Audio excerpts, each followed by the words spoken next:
할렐루야. 우리 한번 더 아멘으로 화답해 보도록 하겠습니다. 할렐루야. 아멘. 또 이 자리 가운데 나오신 여러분들 주님의 이름으로 사랑하고 축복합니다. 우리 함께 옆 사람에게 이렇게 또 오늘도 고백해 보면 좋겠습니다. 오늘 예배 가운데 하나님이 함께 하십니다. 네, 우리 또 한번 더 해볼까요? 오늘 예배도 승리합시다.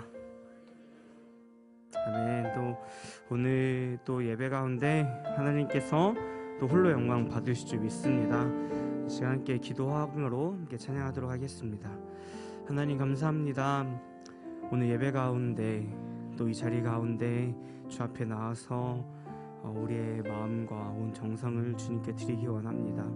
하나님, 우리의 연약함과 그 부족한 그 모습들로 주 앞에 하지만 주님께서 이 시간에 기뻐 받아주시고 주님 홀로 영광 받아주시옵소서.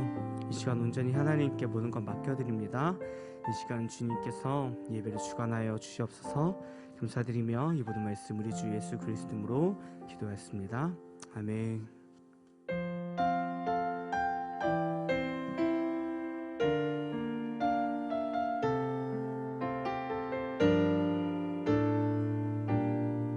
함께 고백하겠습니다. 나는 하나님을 예배하는 예배자입니다. 내가 서 있는 곳 어디서나 하나님을 예배합니다. 내 영혼 거룩한 은혜를 향하여 내 마음 완전한 하나님 향하여 이곳에서 바로 이 시간 하나님을 예배합니다. 처음부터 고백하겠습니다. 나는 하나님을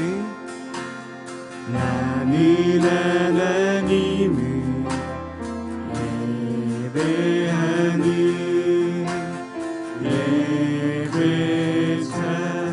예배자입니다.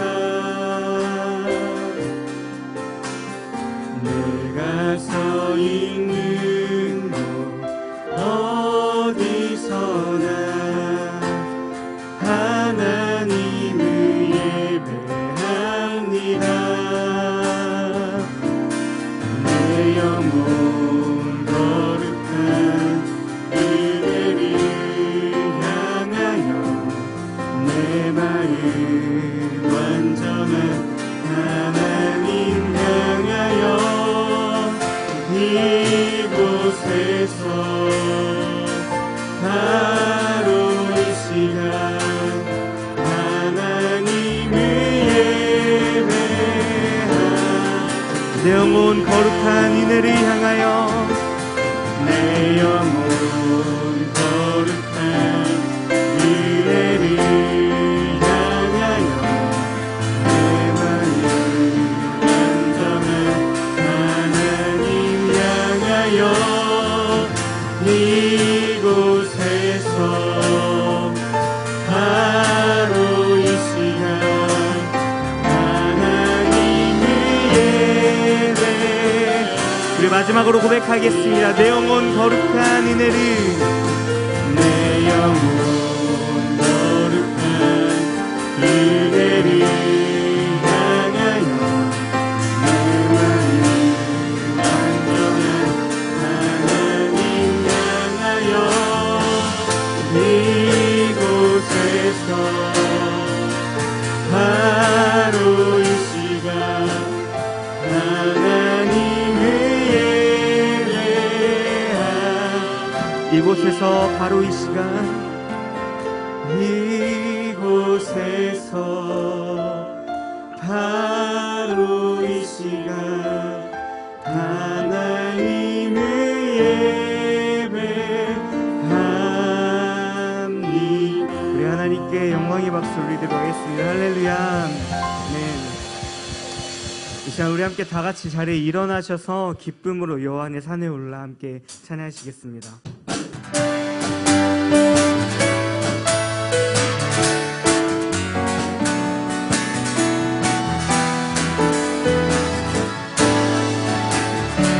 오라 우리가 여호와의 산에 올라 하나님의 전에 이르자. 오라 우리가 여호와의 산에 올라 하나님의 전에 이르자. 주님의 도를 배우고 주님의 길로 행하리. 이는 율법이 시온에서 나오고 주의 말씀은 예루살렘. 처음부터 고백하겠습니다. 오라 우리가 여호와의 산에 올라 하나님의 전에 이르자. 오라 우리가 여호와의 산에 올라 하나님의 전에 이르자. 주님의 도를 배우고 주님의 도를 배우고 주님의 길로 행하리. 이는 율법이 시온에서 나오고 주의 말씀은 예루살렘. 주님의 도를 배우고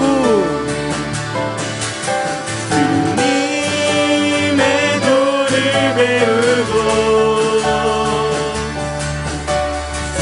주님의 길로 행하리.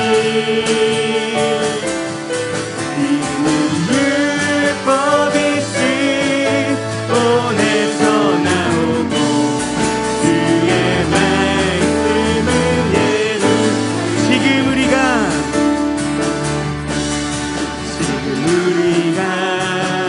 주님 안에 하나가 되어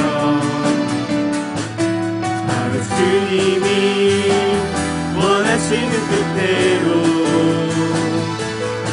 주님의 크신 영광 높이는 노래가 되어 온 세상을 아름답게 하리. 다시 한번 고백하겠습니다. 지금 우리가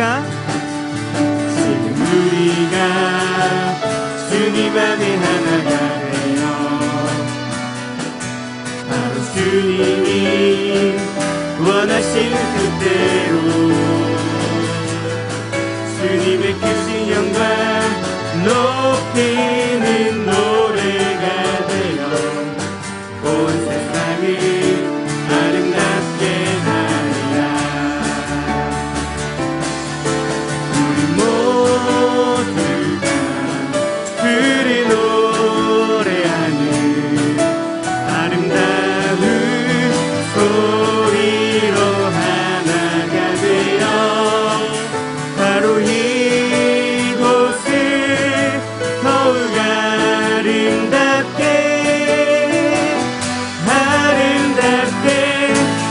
우리 모두가 주를 노래하는 우리 모두가 주를 노래하는 아름다운 소리로 하나가 되어 바로 이곳을 더욱 아름답게 하리라. 우리 하나님께 다시 한번 영광의 박수 올리겠습니다. 할렐루야.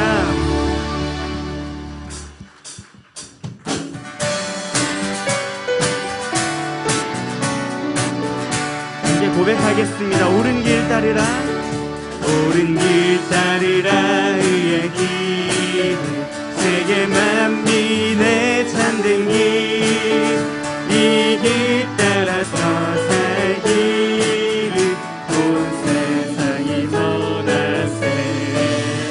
만 백성이 나갈 길, 밤 지나고 동튼다. 바람 믿고하라 저기, 주 예수의 나라 이 땅에 곧 오겠네. 주 예수 따르라, 주 예수 따르라. 승리 예수, 세계 만민이 나가. 길과 진리요 참되며 내 창nom을 부수고. 다 따르라 화평화, 어두운 밤 지나고 동튼다. 바람 믿고하라 저기, 주 예수의 나라 이 땅에 곧 오겠네 오겠네. 놀라운 이 소식 알리어라.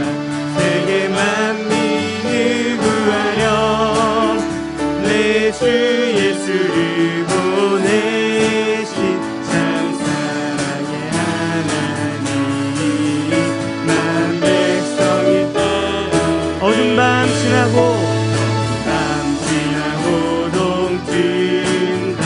바람 기뻐하라 저기, 주 예수의 나라 이 땅에 곧 오겠네. 어두운 밤 지나고 동튼다. 지나고 동튼다. 바람 기뻐하라 저기, 주 예수의 나라 이 땅에 곧 오겠네 오겠네. 밤 지나고 동튼다. 바람 미포하라 저비, 주 예수의 나라 이 땅에 곧 오겠네 오겠네. 다시 한번 어두운 밤 지나고, 어두운 밤 지나고 동튼다. 바람 미포하라 저비, 주 예수의 나라 이 땅에 곧 오겠네 오겠네.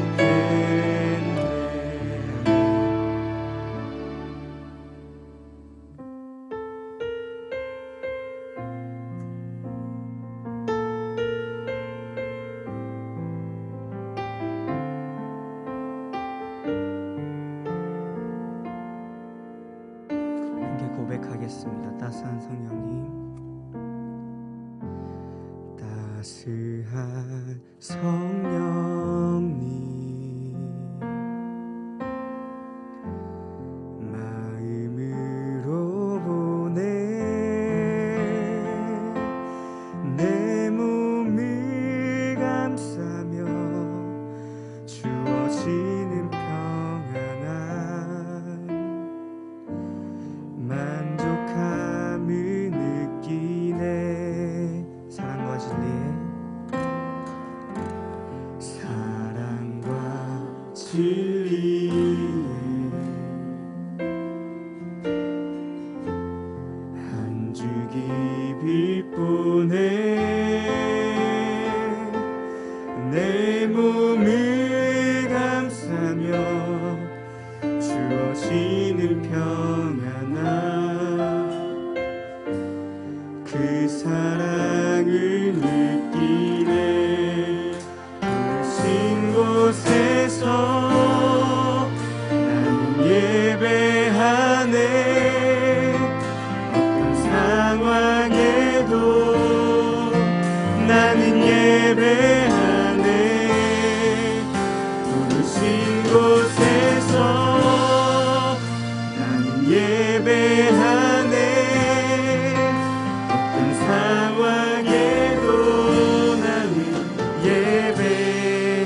처음부터 고백하겠습니다. 사랑과 진리에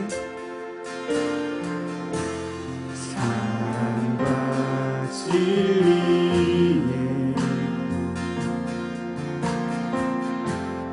한 줄기 빛보내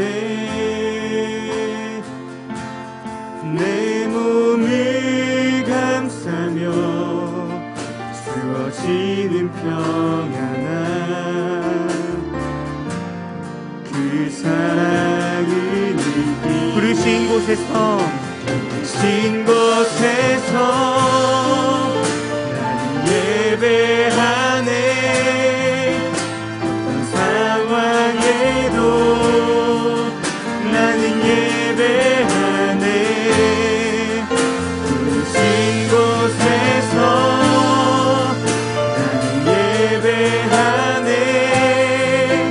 어떤 상황에도 나는 예배. 다시 한번 고백하겠습니다. 부르신 곳에서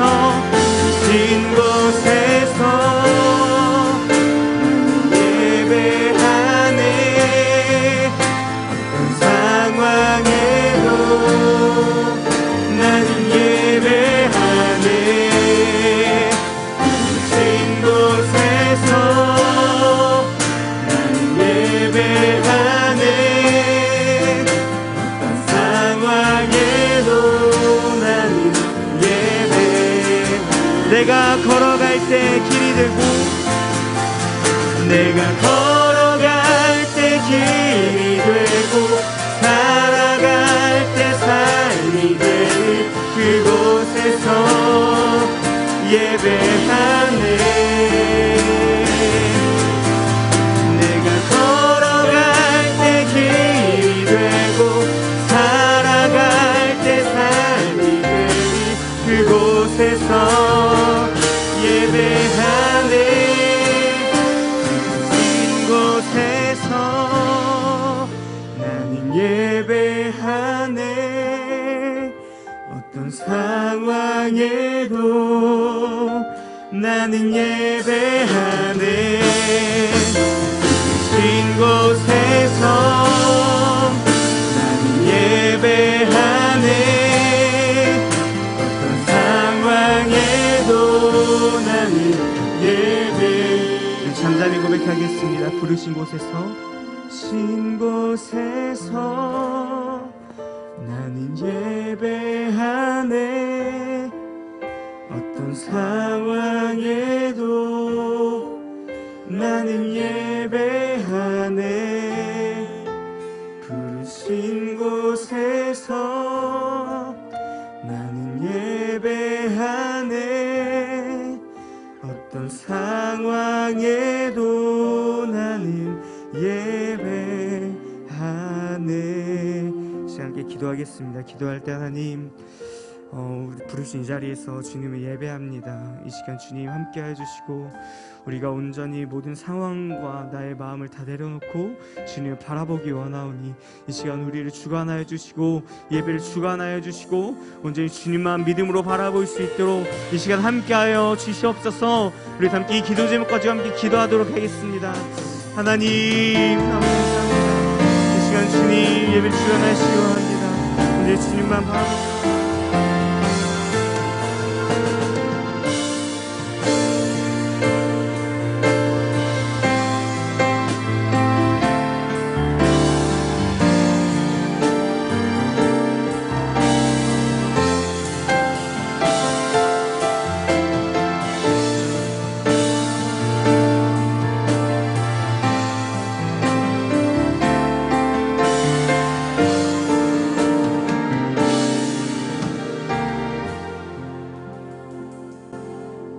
마음이 상한 자들을 가까이 하시고 우리의 기도와 간구를 들으신 하나님 감사합니다.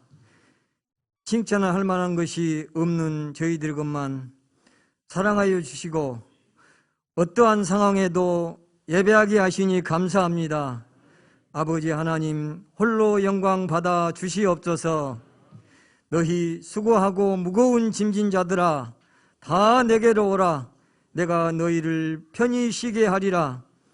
이토록 하나님의 부르심과 또한 긍휼하심에 우리 모두는 합당한 예배로 나아가게 하여 주시옵소서.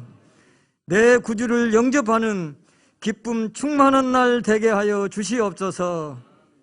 하나님, 혹독한 추위를 이겨내고 꽃으로 피어나는 머무는 봄 4월에 하나님 천지 창조의 화사함과 신비스러움을 보게 하시고 또한 깨달으며 알게 하시니 감사합니다. 가난함과 무지와 절망으로 가득 찼던 그 갈보리 골짜기가 예수 그리스도가 어두움을 물리치시고 다시 사심으로 부활 첫 열매의 현장이 된 것처럼 저희들도 변화되고 새 사람으로 거듭나는 결심과 결단이 있게 하여 주시옵소서. 이 일에 성령님이 도와주시고 가르쳐 주시옵소서. 깨달음이 있게 하여 주시옵소서. 십자가에서 우리를 구원하신 그 값비싼 은혜를 잊지 않고 살아가는 4월의 신부들이 다 되게 하여 주시옵소서. 이 복음을 전하는 교회와 교회마다 성령의 봄바람이 불어와 그동안 코로나로 인하여 불신과 불평으로 등을 돌렸던 영혼들의 그 안타까운 모습들을 보고 있습니다. 이 대상자들의 마음을 하나님 녹여 주시옵소서. 구원의 복된 소식을 전하는 우리 가정들마다 하나님 살피시고 넘어지지 않게 강건하여 붙들어 주시옵소서. 우리의 가정의 우환과 비애와 절망은 눈 녹듯 사라지게 하시고 그 자리에 생명과 희망과 기쁨의 소리가 차고 넘치게 인도하여 주시옵소서. 아버지, 이 시간 생명의 말씀이 선포됩니다. 목마른 사슴이 시냇물 찾기에 갈급함같이 내 영혼이 주를 찾기에 갈급하여 하늘의 신령한 것들로 우리의 빈 마음을 채워지게 하여 주시옵소서. 하나님, 하나님을 가까이 함이 내게 복이라고 하였사오니 더 가까이 하게 하여 주시옵소서.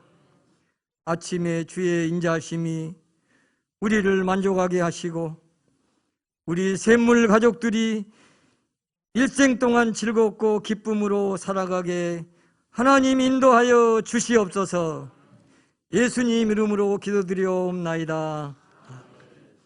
전능하사 천지를 만드신 하나님 아버지를 내가 믿사오며 그의 아들 우리 주 예수 그리스도를 믿사오니 이는 성령으로 잉태하사 동정녀 마리아에게 나시고 본디오 빌라도에게 고난을 받으사 십자가에 못 박혀 죽으시고 장사한 지 사흘 만에 죽은 자 가운데서 다시 살아나시며 하늘에 오르사 전능하신 하나님 우편에 앉아 계시다가 때로서 산자와 죽은 자를 심판하러 오시리라.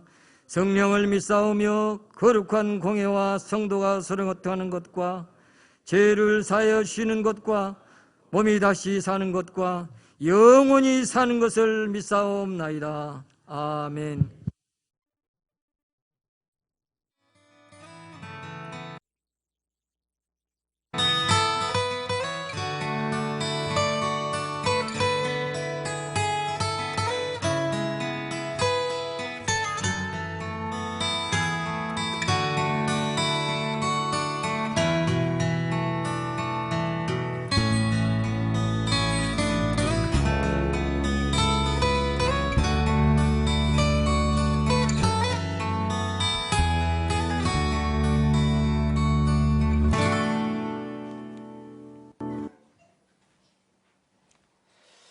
할렐루야. 주의 이름으로 사랑하고 축복합니다. 우리 옆 사람과 이렇게 인사를 나눕니다. 샘물교회 오심을 환영하고 감사합니다.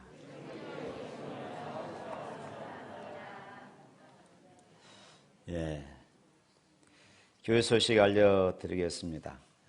요즘 또 코로나가 많이 또 확산되는 그런 추세에 놓여 있습니다. 강주에도 어제 13명인가 나왔다고 그러더라고요. 여러분 코로나 이렇게 주의하시고 여러분 그 발열 체크하면서 발열 체크 체온이 37도 이상이 되면은 꼭 병원 가서 검사하셔야 합니다. 그리고 37도 이상이 되면은 또 교회당도 이렇게 들어올 수가 없습니다. 여러분들 건강에 유념하시기를 부탁드립니다. 5월 첫째 주 5월 2일이죠. 이때는 유아 세례가 있습니다. 해당되는 가정에서는 기도로 이렇게 준비하실 수 있기를 바랍니다. 이번 주 성경 읽기는 예레미야와 그리고 예레미야 예가가 되겠습니다. 특별히 예레미야와 예레미야 예가는 이스라엘이 최종적으로 멸망하는 그런 과정, 그리고 완전히 무너지는 여기까지, 그리고 이것을 애통해하는 예레미야의 그런 눈물들을 우리가 읽을 수가 있습니다. 그 눈물이 사실은 예레미야의 눈물이 아니라 하나님의 눈물입니다. 여러분들 예레미야서와 예레미야 예가서 이번 한 주간 동안 깊이 묵상하는 시간이 되시기를 바랍니다. 그리고 오늘 청소 한번 하겠습니다. 각 맡은 구역들이 있죠. 오늘 난예배가 끝나면은 본거차는 조금 늦게 출발하시고요. 우리 다 같이 한 번에 하면은 한 10분이면 다 끝납니다. 오늘 청소 다 같이 힘써 주시고, 특별히 우리 여전도에서나 남전도에서는 우리 교회 주변에 잡초들이 이렇게 많이 이렇게 나옵니다. 제 아내가 매일 이렇게 교회에 나오면 조금 뽑고 저도 조금 뽑고 그럽니다만은 둘이는 감당이 안 됩니다. 여전도회나 예전에 우리 예배당 막 지었을 때는 말 안 해도 다 와서 이렇게 뽑았는데 지금은 전혀 관심이 없습니다. 잡초가 나는지 꽃이 피는지 여러분들 꼭 신경을 써서 교회 주변에 청결할 수 있도록 해주시면 참 감사하겠습니다. 헌금 기도하겠습니다. 거룩하신 하나님 아버지 감사합니다. 이 시간 저희들 하나님 앞에 예배하며 정성을 다하여 예물을 드립니다. 주일 예물로 선교와 전도와 건축 예물로 드립니다. 12회를 구별하여 하나님께 드립니다. 특별한 기도의 제목으로 때로는 눈물을 흘리며 작정하고 하나님 앞에 일천 번제를 드립니다. 생애를 당하여서 감사하며 예물을 드립니다. 하나님이 베풀어 주신 은혜들을 기록하며 감사하며 예물을 드립니다. 하나님, 언제나 우리의 삶에 감사가 넘치고 언제나 우리의 입술에 찬송이 멈추지 않기를 소망합니다. 우리의 식탁에서, 우리의 학교 생활에서, 우리 직장에서, 우리 모든 산업의 현장에서 하나님이 함께 하시고 은혜 주심을 우리가 맛보며 살아갈 수 있도록 복을 더하여 주옵소서. 우리의 자녀들에게 복을 주시고 우리의 기업들이 날로 번창해 갈 수 있도록 축복하여 주옵소서. 예수 이름으로 기도합니다. 아멘. 우리 성경 말씀 보겠습니다. 사도행전 8장입니다.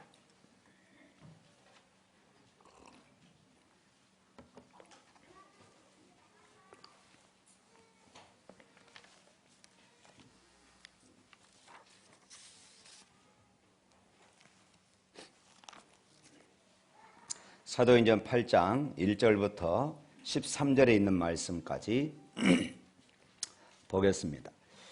그날에 예루살렘에 있는 교회에 큰 박해가 있어 사도 외에는 다 유대와 사마리아와 모든 땅으로 흩어지니라. 경건한 사람들이 스데반을 장사하고 이하여 크게 울더라. 사울이 교회를 잡멸할새 각 집에 들어가 남녀를 끌어다가 옥에 넘기니라. 그 흩어진 사람들이 두루 다니며 복음의 말씀을 전할새 빌립이 사마리아 성에 내려가 그리스도를 백성에게 전파하니 우리가 빌립의 말도 듣고 행하는 표적도 보고 한 마음으로 그가 하는 말을 따르더라. 많은 사람에게 붙었던 더러운 귀신들이 크게 소리를 지르며 나가 또 많은 중풍병자와 못 걷는 사람이 나으니 그 성에 큰 기쁨이 있더라. 그 성에 시몬이라 하는 사람이 전부터 있어 마술을 행하여 사마리아 백성을 놀라게 하며 자칭 큰 자라 하니 낮은 사람부터 높은 사람까지 다 따르며 이르되 이 사람은 크다 일컫는 하나님의 능력이라 하더라. 오랫동안 그 마술에 놀랐으므로 그들이 따르더니 빌립이 하나님 나라와 및 예수 그리스도의 이름에 관하여 전도함을 그들이 믿고 남녀가 다 세례를 받으니 시몬도 믿고 세례를 받은 후에 전심으로 빌립을 따라다니며 그 나타나는 표적과 큰 능력을 보고 놀라니라. 아멘. 오늘은 사도행전 13번째 시간입니다. 제가 주일 설교는 금요일 날 오후에 다 마쳐집니다. 그런데 어제 갑자기 컴퓨터가 다 지워져 버리고 말았습니다. 그래서 전문가를 불러서 복구를 하려고 그러는데 도대체 복구가 안 돼서 부랴부랴 어제 또 3시부터 5시까지 정신없이 그동안 또 준비했던 설교들을 다시 원고를 이렇게 정리를 해서 오늘 나오게 되었습니다. 우리는 예수님을 믿고 하나님을 섬기면은 복을 받고 그리고 모든 일이 형통할 것이라고 들어왔고 그리고 그렇게 우리는 믿고 있습니다. 그런데 과연 그렇습니까? 스데반이 돌에 맞아 죽는 그런 모습들을 우리가 어떻게 해석하겠습니까? 지난 2000년 동안 교회 그리고 성도들 가운데 일어났던 수없이 많은 피해 박해가 없었던 나라가 없습니다. 우리나라 기독교 역사가 한 140여 년이 됐습니다. 그런데 순교자의 수는 최대 5만 명까지 그렇게 예상을 하고 있습니다. 지금도 북한을 위시한 세계 곳곳에서 예수님을 믿는 이유로 성도들이 박해를 당하고 수없이 많은 이런 고난들을 당하는 것을 보게 되어집니다. 예수님을 믿는다는 것은 결국 세상에서 미움을 받는 것입니다. 심지어 기독교 문화권이라고 하는 영국 같은 곳에서도 성도들 10명 중 9명이 신앙 때문에 학교에서 그리고 사회에서 직장 생활에서 차별을 받는다는 그런 통계가 있습니다. 이런 면에서 볼 때에 성도들에게 일어나는 이 고난과 이 핍박, 이 모든 것들은 교회와 성도의 표징이다. 쉽게 말하면은 내가 예수 믿는 사람이기 때문에 이런 고난을 받는다 하는 것입니다. 이런 고난들, 이런 차별들을 통하여서 야, 내가 예수 믿는 사람이구나, 내가 그리스도인이구나 하는 것을 우리는 드러내는 것입니다. 예수님께서도 세상이 나를 미워하였으니 너희도 미워할 거라 이렇게 말씀을 하셨습니다. 제자들은 복음대로 살았기 때문에 세상의 박해를 몸소 겪었습니다. 그렇지만은 하나님은 이런 고난들이 그냥 아무런 의미 없이 지나가게 하신 것이 아니라 이런 고난들을 통하여서 하나님의 뜻 그리고 하나님의 역사를 이루어 가셨던 것입니다. 오늘 본문에서도 그것을 우리에게 보여주고 있습니다. 성도와 교회를 하나님의 고난받는 그런 성도와 교회를 통하여서 하나님의 뜻, 하나님의 섭리를 이루어 가게 되시는 것을 우리가 보게 되어집니다. 오늘 1절 말씀에 보면은 그렇습니다. 8장 1절을 한번 읽어볼까요? 사울은 그가 중임당함을 마땅히 여기더라. 그리고 4절 말씀 또 읽어볼까요? 그 흩어진 사람들이 두루 다니며 복음의 말씀을 전할세. 사도들 외에 다 흩어졌습니다. 사도들 외에는 다 흩어졌어요. 그 흩어진 사람들이 두루 다니며 복음을 전했습니다. 여기서 흩어졌다, 두루 다녔다는 표현은 예루살렘을 떠나 피난길에 들어선 그리스도인들의 그런 형편이 얼마나 비참했는가를 생생하게 보여주는 그런 단어들입니다. 집도 교회도 다 잃어버리고 그저 목적지가 없이 정처 없이 떠나는 그런 길이었던 것이지요. 아마 어떤 이들은 눈물로 기도했을 것입니다. 하나님, 왜 우리를 도와주지 않으십니까? 하나님, 왜 우리 그리스도인들이, 왜 우리 교회가 이렇게 핍박과 박해를 받게 하십니까? 왜 하나님은 교회 문을 닫게 하십니까? 왜 하나님은 이런 환경, 이런 상황을 그대로 내버려 두십니까?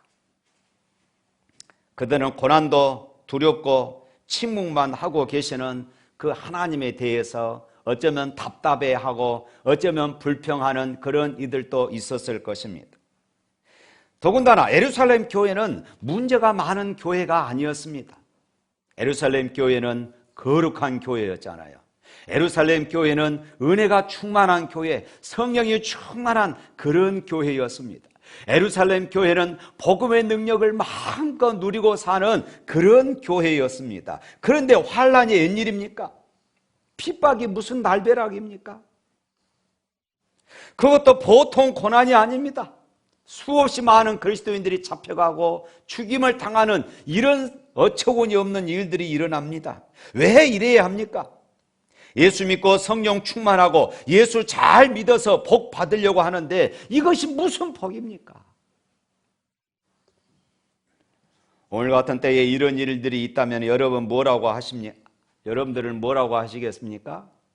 야, 저 사람 예수 잘 믿는다고 하더니 재산은 몰수당했고 가정은 완전히 쑥대밭이 되었다. 예수 잘 믿어서 도대체 얻은 소득이 무엇이냐고 그렇게 말하지 않겠습니까? 그런데 보십시오. 성경이 말하는 대로 스데반의 죽음 이후에 사도 외에는 모두 다 흩어졌다고 그렇게 말씀합니다.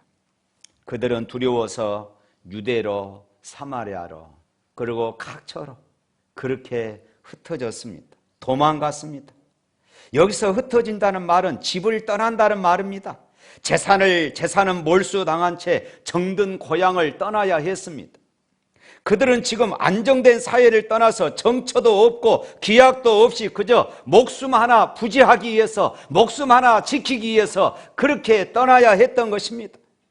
예수를 믿었다는 이유 때문에 그들은 이 엄청난 고난을 당해야 했던 것입니다.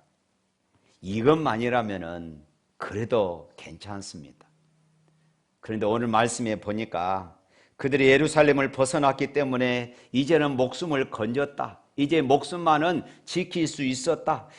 이렇게 생각할 수 있었는데 오늘 말씀에 보니까 이 핍박자들은 곳곳을 돌아다니면서 그리스도인들을 색출하는 작업을 했던 것입니다. 우리가 아는 것처럼 다메섹까지, 이스라엘 밖에까지 그렇게 핍박자들은 쫓아다녔던 것입니다. 그러니까 사마리아라고 무사한 것이 아닙니다. 지금 그들은 어디에서 어떤 사람들에게 붙들려가 공회에 넘겨져 재판을 받을지 알 수 없는 이런 캄캄한 상황이었습니다. 순간순간 위기를 느껴야 했습니다. 그런데요, 오늘 8절 말씀 한번 읽어볼까요? 그 성에 큰 기쁨이 있더라. 오늘 본문 상황과 전혀 어울리지 않는 그런 반전이 일어나고 있지 않습니까? 그 성에 큰 기쁨이 있다라는 이 구절, 큰 핍박과 큰 기쁨, 전혀 어울리지 않는, 전혀 대조가 되는 이 단어가 지금 등장하고 있는 것입니다. 이것을 보면은 성령께서 지금 역사하고 계시는구나, 성령께서 지금 일하고 계시는구나 하는 것을 우리가 깨닫게 되는 것입니다. 하나님은 예루살렘 교회에 큰 핍박이 일어날 때에 가만히 계셨던 것이 아니었습니다. 예루살렘의 박해 때문에 교회가 사라졌습니까? 예루살렘 핍박 때문에 교회가 무너져 버렸습니까? 정반대입니다. 예루살렘의 박해 때문에 초대교회는 더욱더 확장되게 되었습니다. 박해를 피해 흩어진 사람들은 사방에 흩어져서 복음을 전하게 되었고 유대와 사마리아와 소아시아와 그리고 유럽에까지 하나님의 복음이 증거되었던 것입니다. 그리고 전도의 주체자가 핍박이 있기 전에는 사도들만이 복음을 전했습니다. 그런데 그 주체의 평신 평신도로 넘어갔습니다. 스데반이나 빌립 같은 평신도들은 구제 사역을 위해서 뽑혔지만은 이제는 복음을 전하는 그런 사역자가 되었습니다. 예수님께서 하신 말씀이 이들을 통하여서, 이 고난을 통하여서 성취되어 가고 있었던 것입니다. 유대와 사마리아 모든 땅으로 흩어지니라. 그날에 예루살렘에 있는 교회와 큰 박해가 있어 사도 외에 다 유대와 사마리아 모든 땅으로 다 흩어졌다, 이렇게 말합니다. 4절에도 그 흩어진 사람들이 두루 다니며 복음의 말씀을 전할세. 여러분, 이 말씀 우리가 들으면은 사도행전 1장 8절 말씀이 또 생각이 납니다. 오직 성령이 너희에게 임하시면 너희가 권능을 받고 예루살렘과 온 유대와 사마리아와 땅끝까지 이르러 내 증인이 되리라 하시니라. 할렐루야. 예수님께서 승천하시기 직전에 제자들에게 하신 말씀이 지금 예루살렘의 핍박을 통하여서, 흩어진 이 사람들을 통하여서 이렇게 성취되고 있었던 것입니다. 예수님의 말씀이 예루살렘의 큰 핍박으로 인하여서 성취되리라고 누가 상상이라 했겠습니까? 엔도우 수샤쿠의 침묵이라는 그런 소설이 있습니다. 이 소설 내용을 보면은 일본에 선교하고 있는 크리스토퍼 페레라는 신부가 일본 독국가와 정권의 고문에 결국은 굴복해서 배교했다는 그 소식이 이제 선교 본부에 들려지게 되었습니다. 이때 그를 가장 존경했던 3명의 제자 신부가 생명을 걸고 일본으로 잠적해 그렇게 들어갑니다. 거기서부터 이 소설이 시작됩니다. 그 중에 한 명이 소설의 주인공으로 노드리고 신부입니다. 결국 노드리고 신부도 잡혀서 이제 치조를 받게 되는데, 교활한 일본인들은 후미에라는 예수님 상이 새겨진 동판의 이 나무판 위에다가 예수님의 사진을 그곳에 붙였습니다. 그리고 누구든지 이 사진을 밟고 지나간 사람은 이제 생명을 살려주겠다 라면서 고문을 했습니다. 이 노드리고 신부는 차마 그 사진을 밟고 지나갈 수가 없었습니다. 그런데 주저하고 있는 노드리고 신부님에게 예수님이 이 신부님 가슴에 이렇게 말씀하는 것이었습니다. 야, 나를 밟아라. 나는 본래 밟히기 위해 세상에 온 것이 아니냐. 내가 밟힐 때에 내 마음이 아플 것이다. 마음으로 아파해 주는 그 사랑만으로 나는 충분하다. 이 음성이 그의 가슴에 들려오는 것입니다. 그러자 노드리고 신부는 그 자리에서 통분하면서 이렇게 이야기합니다. 주님, 당신이 언제나 침묵하고 있는 것을 나는 원망했습니다. 그러자 예수님께서 또 이렇게 말씀합니다. 내가 침묵한 것이 아니라 너와 함께 괴로워하고 있었던 것이다. 저는 이 구절이 감동적입니다. 내가 침묵하고 있는 것이 아니라 너와 함께 괴로워하고 있는 것이다. 노드리고 신부는 순교하는 그런 성도들을 보면서 왜 하나님은 침묵하고 계십니까?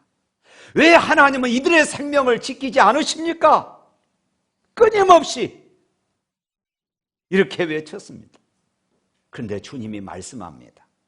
내가 침묵한 것이 아니라 너와 함께 괴로워하고 있었다.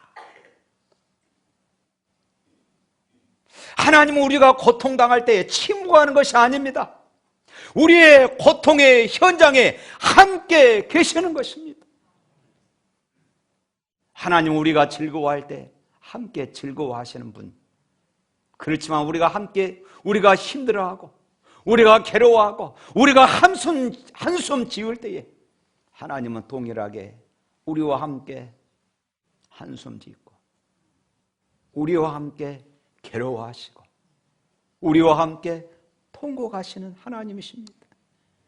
사랑하는 성도 여러분, 여러분의 삶이 힘들고 고통스러울 때에 여전히 주님은 나와 함께 계시고 나와 함께 울고 계시고 때로는 나와 함께 기뻐하시는, 그리고 나와 함께 내 삶 가운데 역사하시는 하나님을 믿고 승리할 수 있기를 축복합니다.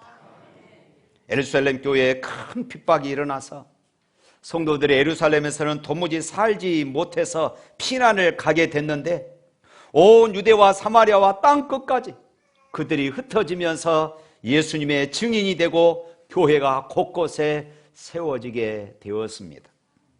그러므로 스데반의 순교와 예루살렘 교회의 큰 핍박은 한편으로 생각하면 성도들로부터는 이해할 수 없는 그런 상황이었습니다. 하나님께도 말할 수 없는 소리같이 보였습니다. 그렇지만 하나님께서는 그런 환경을 통하여서, 그런 환경 속에서 하나님은 일하시고 역사하고 계셨던 것입니다. 할렐루야. 자, 오늘 5절 말씀 한번 또 읽어보도록 하겠습니다. 5절입니다. 빌립이 사마리아 성에 내려가 그리스도를 백성에게 전파하니.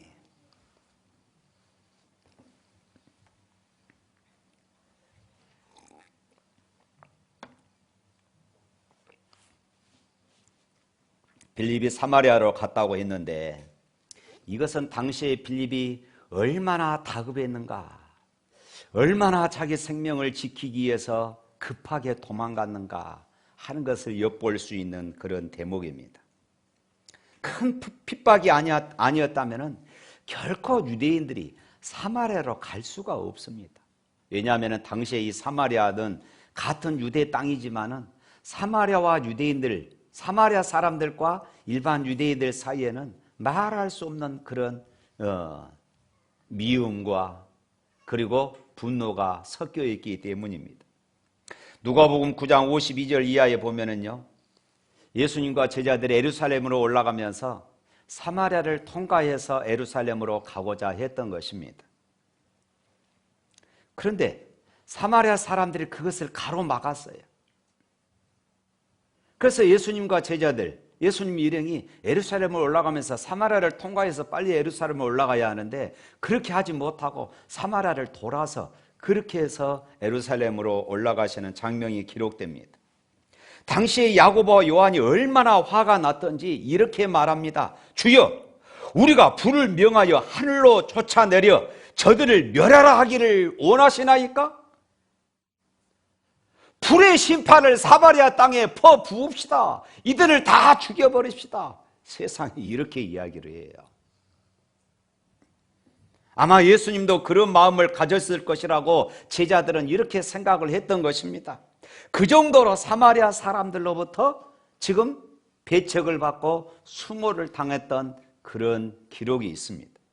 그런 사마리아에 빌립이 왜 갔을까요? 유대인들이 여기는 따라오지 않을 곳이기에 간 것입니다. 유대인들이 이 사마리아 성은 싫어하기 때문에, 그리고 사마리아 성은 유대인들이 오는 것을 가로막고 있기 때문에 빌립은 몰래 그곳으로 도망을 쳤던 것입니다.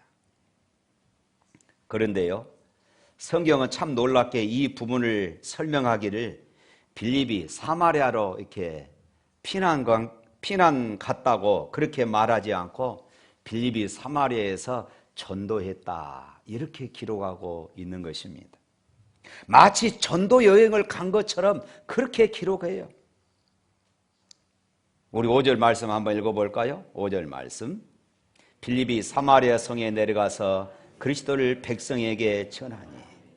빌립뿐만 아니라 그리스도인들이 피난 다닌 일은 전도 여행이었다고 성경은 기록합니다. 또 4절 읽어봅니다. 그 흩어진 사람들이 두루 다니며 복음의 말씀을 전할세에. 이것은 놀라운 일입니다. 하나님이 하셨다는 그런 증거예요. 아까 서론에 말씀드렸던 것처럼 이들은 지금 생명이 다급합니다. 생명을 지켜야 합니다. 그런데 그들이 도망 다닌 이 길이 도망 다니는 길이 아니라 사실은 복음 전하는 그런 삶을 살았던 것입니다. 빌립은 분명히 사마리아에 전도하러 간 것이 아니었습니다. 파송받아 간 것도 아니었습니다. 그러나 결과적으로 그런 전도 여행을 하게 된 것입니다. 이유가 무엇입니까? 빌립이 성령 충만하여 십자가의 복음에 사로잡혔기 때문인 것입니다. 그래서 놀라운 것입니다. 빌립이 사마리아 성에서 전한 것은 예루살렘에서 십자가에 못 박혀 죽으신 나사렛 예수, 바로 그분은 하나님의 아들 그리스도라는 것입니다. 그 예수님을 믿으면 영생을 얻는다. 이것이 복음입니다. 그런데요, 이 말을 듣고 빌립이 행한 표적도 보고 성 사람들이 한 마음으로 빌립을 따르게 되었습니다. 오늘 7절 말씀 읽어볼까요? 7절, 6절과 7절. 무리가 빌립의 말도 듣고 행하는 표적도 보고 한 마음으로 그가 하는 말을 따르더라. 많은 사람에게 붙었던 더러운 귀신들이 크게 소리를 지르며 나가고 또 많은 중풍병자와 못 걷는 사람들이 나으니라. 할렐루야. 왜 하나님이 성도들에게 고난을 허용하시면서까지 복음을 전하게 하시는지 우리가 알 수 있는 그런 말씀입니다. 사마리아 성에 많은 사람들에게 귀신이 붙어 있었고 많은 사람들이 고칠 수 없는 그 질병 가운데 고통하고 신음하고 있었던 것입니다. 뿐만 아니라 9절 말씀에 보면은 또 사마리아 성 주민들이 마술사 시몬이라는 사람에게 현혹되어서 영적으로 정신적으로 조종을 당하고 억눌릴 그런 상태에 있었습니다. 이런 상황이 구원받지 못하고 하나님과 단절되어 살고 있는 모든 사람들의 현실이라는 것입니다. 그런데 이들이 복음을 듣고 믿었을 때에 많은 더러운 귀신들이 나가고 많은 병과 고통에서 치유받게 된 것입니다. 믿고 따랐더니 실제적인 문제, 그들의 삶의 문제가 해결된 줄로 믿습니다. 예수님의 십자가의 복음은 단지 미래의 소망뿐만이 아니라 현실의 권능도 따라옴을 믿으시기를 바랍니다. 우리가 진짜 복음의 말씀을 믿고 따르면 우리에게도 이런 역사가 일어나게 될 줄로 믿습니다. 예수님을 따를 때에 귀신의 권세에 억눌렸던 삶에서 완전히 벗어난 것입니다. 도저히 감당할 수 없는 인생고와 수많은 문제들을 다 어떻게 우리들이 해결해 왔습니까? 우리가 기도하는 중에 하나님이 우리의 문제를 풀어주시고 하나님이 우리의 삶을 해결해 주셔서 여기까지 온 것이 아닙니까? 하나님이 우리의 모든 기도에 응답하신 것입니다. 그렇기 때문에 이런 능력을 맛본 사람들은 이렇게 고백합니다. 8절 말씀입니다. 그 성에 큰 기쁨이 있더라. 그렇습니다. 구원의 증표는 큰 기쁨입니다. 사도행전에서 복음을 받아들이고 구원받는 사람들에게 공통적으로 나타나는 표식이 있었는데 그것은 큰 기쁨이었다는 것입니다. 우리 안에도 하나님을 알게 된 기쁨, 구원의 확신에서 오는 이 큰 기쁨이 있음을 믿습니다. 이런 기쁨을 못 느껴본 구원은 있을 수가 없습니다. 구원받은 성도라면은 누구나 세상의 조건과 세상의 환경과 상관없이 오직 하나님이 계시다는 것과 예수님이 나를 사랑하셔서 십자가에서 죽으시고 부활하셨다는 이 사건, 그리고 내가 하나님의 자녀가 되었다는 것, 이 사건 하나만으로도 우리에게는 말할 수 없는 감격이 있게 되는 것입니다. 이것이 사도행전에서 진짜 구원받는 수많은 사람들에게 나타나는 증표입니다. 할렐루야. 그런데요, 이런 기쁨의 극치는 구원받은, 전도받은 사람만이 아니라 전도한 사람에게도, 복음을 전하는 사람에게도 나타나는 것입니다. 고향을 등지고 정처 없이 유랑생활을 하게 된 예루살렘의 성도들이 흩어진 곳에서 전도하기 시작했습니다. 상식적으로 지금 그들이 제일 먼저 할 일은 무엇입니까? 내가 어디서 살아야 할 것인가? 내가 무엇을 먹고 살아야 할 것인가? 내가 앞으로 어떻게 살아가야 할 것인가? 우리 가족들은 앞으로 어떻게 되어야 할 것인가? 이런 고민이 아니겠습니까? 때로는 예루살렘의 동태를 살피고 숨어서 다시 예루살렘으로 돌아갈 이런 기회를 기다리고 있어야지요. 안 그렇습니까? 예수님을 믿는다. 예수님을 믿다가 모든 것을 잃고 떠도는 신세가 되었는데 뭐가 좋다고 그 예수님을 전하며 그렇게 살아가겠습니까? 참으로 이상한 것입니다. 그런데 왜 이들이 이런 비상사태에도 만사 제쳐두고 복음을 전하는 이런 삶을 살아갈 수 있었을까요? 그것은 복음을 전하고 구원을 목격하는데 구원받은 사람들의 그 삶을 바라보면서 모든 역경이 뛰어넘은 것입니다.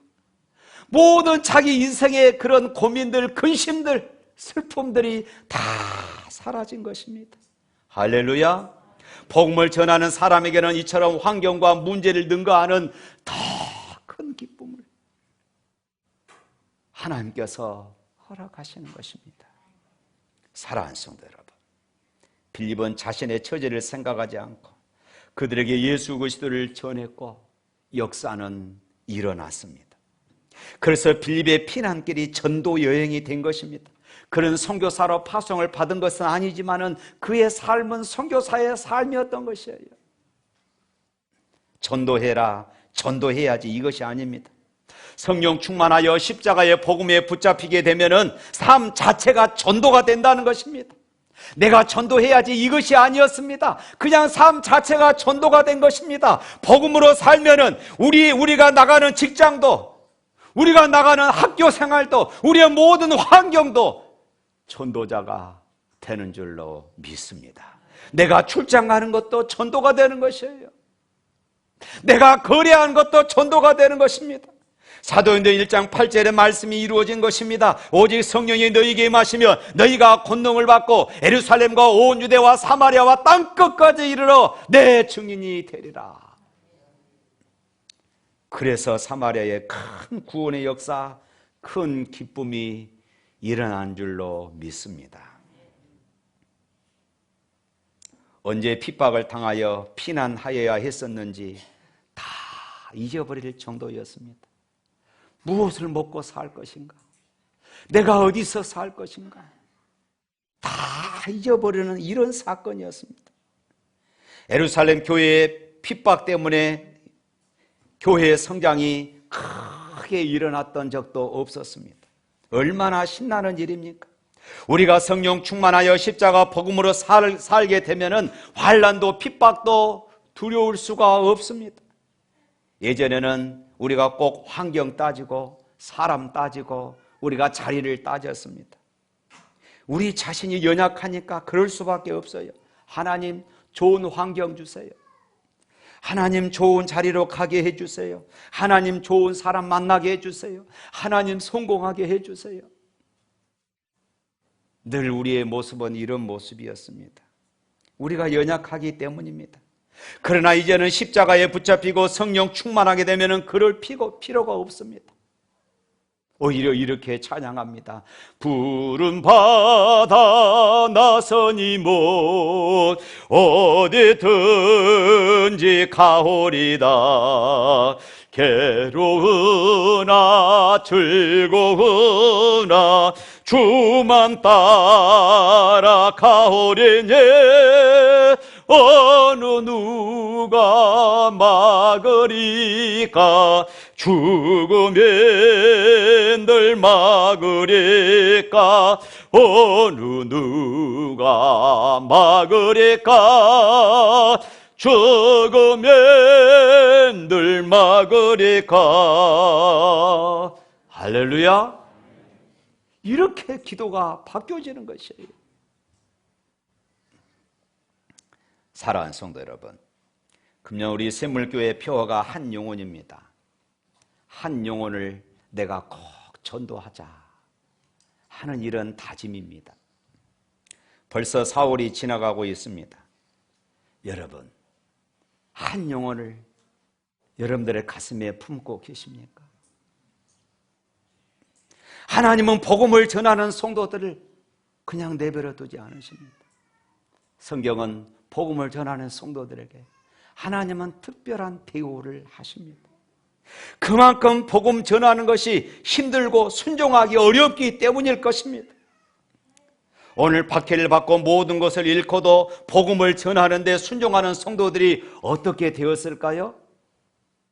사도행전 11장에 보면은 오늘 흩어진 성도들이 안디옥에까지 복음을 전한 내용이 나옵니다.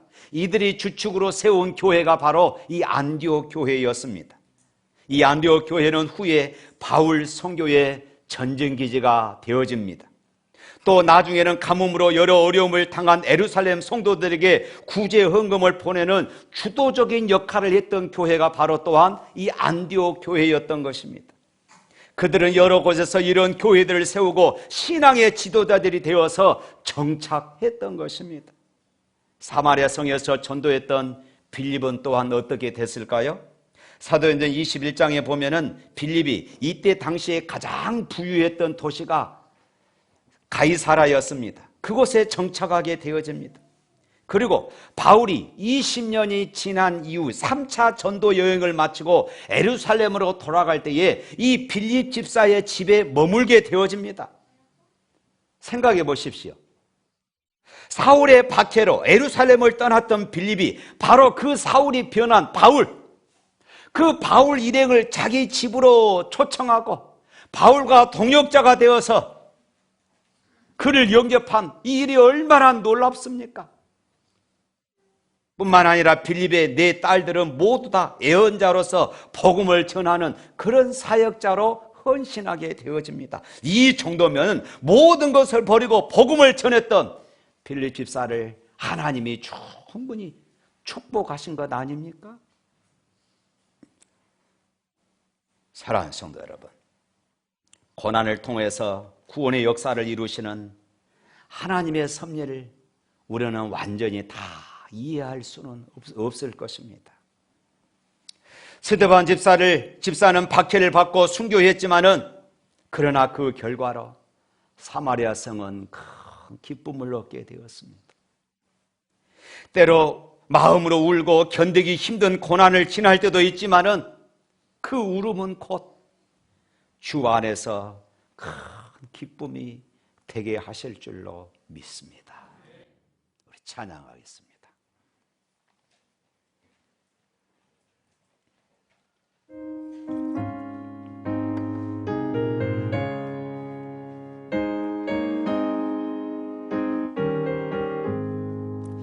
푸른 바다 나서니 뭐 어디든지 가오리다. 괴로우나 즐거우나 주만 따라 가오리니 어느 누가 막으리까. 주는 힘들 막으리까. 어느 누가 막으리까.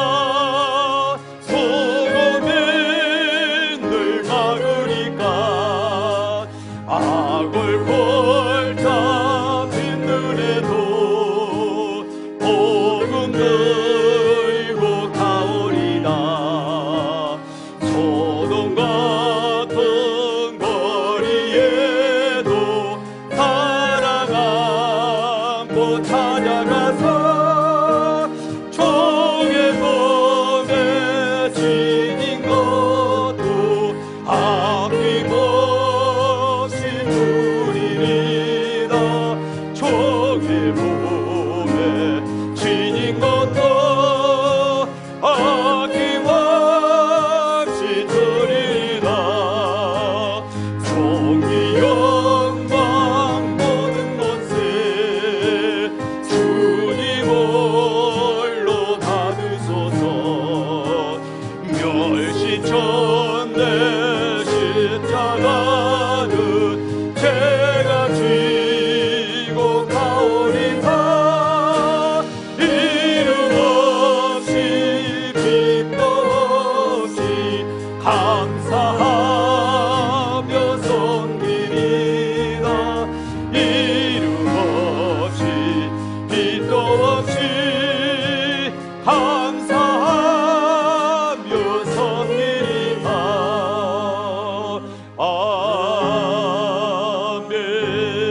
아멘. 기도하겠습니다.